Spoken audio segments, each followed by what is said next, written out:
Could you just imagine waking up and the first thing that you see is going to be clear mountain views, really pretty much outside of your front doorstep? Well, in today's video, guys, we're going to be getting into what the lifestyle is like up there on the east side of Albuquerque. So hang tight, grab a pen and your pad, and let's get into today's video. What is going on, guys? Welcome to the channel, or welcome back to the channel. Yep, we ain't in Albuquerque no more. But if this is your first time tuning into the Living in Albuquerque channel, go ahead and hit that subscribe and notification bell down at the bottom. That way you guys never miss out on any videos, because we are dropping videos every week talking about what our beautiful city of Albuquerque has to offer. Now, if you guys are planning on moving down here, right, and want to explore places like this, we're actually up in Red River, then that number popping up on the screen is our direct line. And as much as we love doing these videos, as licensed brokers, we love to help you out with your real estate needs. So if you are planning on moving down here the next 90 days or the next year, feel free to call, text, email. I am the one that answers all of those, and I'd love to hop on a quick Zoom call with you guys just to make sure that you are getting all the right information, getting all the right details, especially when it comes to living on, the east side of Albuquerque. So let's go back to City Slicker Eli and see what he has to say. All right, now living on the east side of Albuquerque comes with its perks, right? There's going to be more amenities, it's going to be a little bit more urban, and you are going to be super close to the mountains, which means that temperatures are going to be a little bit colder just because you're going higher in elevation. And to be honest with you, we've had that conversation of how Albuquerque's built. It's built like a bowl. So when you're coming from the west side, you're kind of dipping down, and then you're going back up as soon as you hit the east side. Now, just to really wrap our brains around what it's like living out there on the east side, you're going to be experiencing more things to do, right? Because there's more development, more commercial spaces on that side of town. So all your Top Golfs, restaurants, cheesecake factories, Fogo de Chao's, Ruth's Chris, all that stuff is going to be on that side of town. Now, that doesn't mean that there isn't any local spots, because there's a ton up there as well. But everything is pretty much going to be at your fingertips, from going outside and hiking, hitting those biking trails, or just going out to have some good fun and entertainment. And if you enjoy going to the State Fair or the Balloon Fiesta, this side of town is just going to make it super accessible for you, and you're not going to have to deal with as much traffic as us West Siders who are living on this side of town. But let's get into the topic about what the East Side has to offer, and kind of break it down. The number one reason that I hear for the whole move to the East Side is going to be that they want to be closer to the mountains. It's super ideal for people to want to just live closer to the nature. So the accessibility to the nature and all the open spaces that they have out there is pretty much going to be the predominant reason for people to move out there. Now, it is going to cost you. You are going to pay upwards to around $450,000 for a house on that side of town, and that's just average, guys.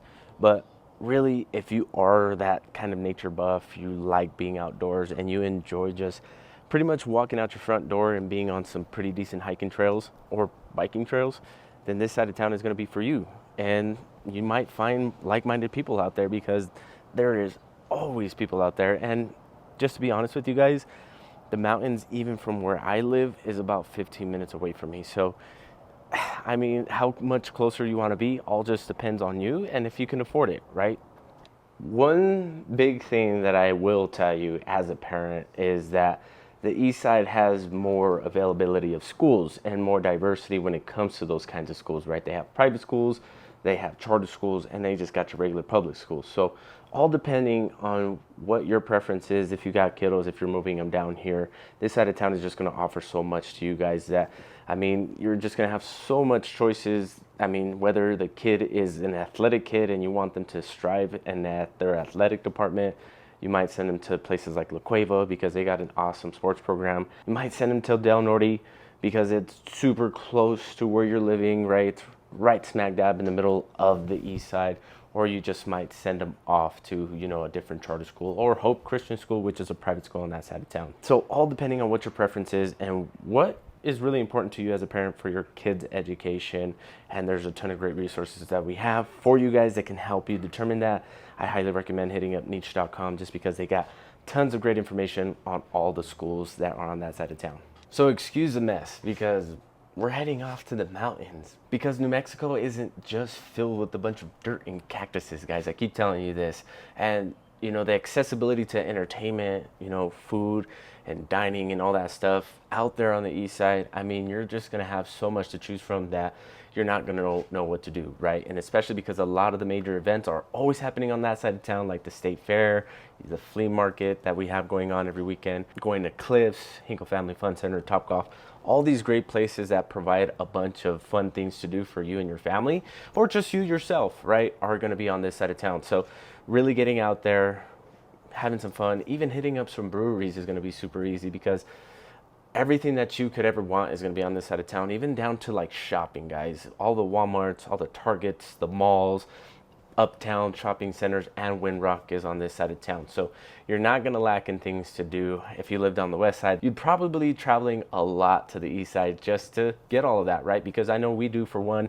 Any little thing that we need outside of just ordering stuff from Amazon is going to be on that side of town. I will say this about living on the west side: the Amazon factory is like 5 miles away from our house, so we get packages first thing in the morning. So you Eastsiders, don't get a little jealous about us.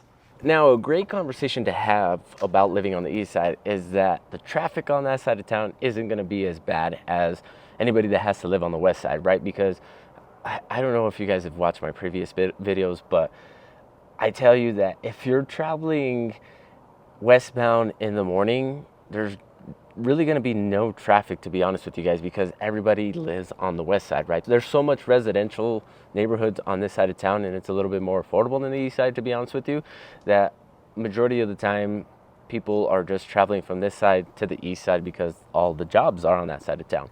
But really, you guys can kind of paint the picture of that. Even being built like a grid, you know, Albuquerque being built like a grid, it's going to make it very accessible for you to be able to get home even in times of traffic, because on that side of town you're not having to cross the river, and that's the biggest pain point for a lot of people that live here, is traveling across the river. You won't travel across the river if you are in traffic points, because you're going to be sitting there for at least an hour and a half, just all depending on how far you got to get to. When I used to work at the Toyota dealership in the north of Adobe Acres, it used to take me about 45 minutes to an hour to get to work in the mornings, and that was pretty early. It usually takes me about 15 to 20 minutes when there isn't any traffic, when I'm getting to that side of town. But really, guys, traffic, I mean, yeah, you might deal with this sometimes, but in all reality, it's not going to be as bad as if you lived on the west side, which at this point makes me a little jealous, because I hate sitting in traffic. All right, now a ton to unpack there. And if you guys enjoy living closer to the mountains, you want to be closer to places like this. And, you know, this is Red River. This isn't, you know, anywhere near Tijeras or the East Mountains. So, I mean, if you are willing to drive, you know, 2 to 3 hours outside of Albuquerque just to get to places like this, and the river's right here, guys, it's totally possible. Albuquerque in New Mexico is just not full of desert, guys, and I hate to break it to you guys. But anyways, if you guys are planning on moving down here, that number popping up on the screen is our direct line. And like I said, as much as I love doing these videos, I would love to help you out with your real estate needs. So feel free to call, text, email at any time, because we'd love to help you out. But I'm going to get back to this family vacation. Hope you guys have a great weekend. We'll catch you guys during the week. Peace.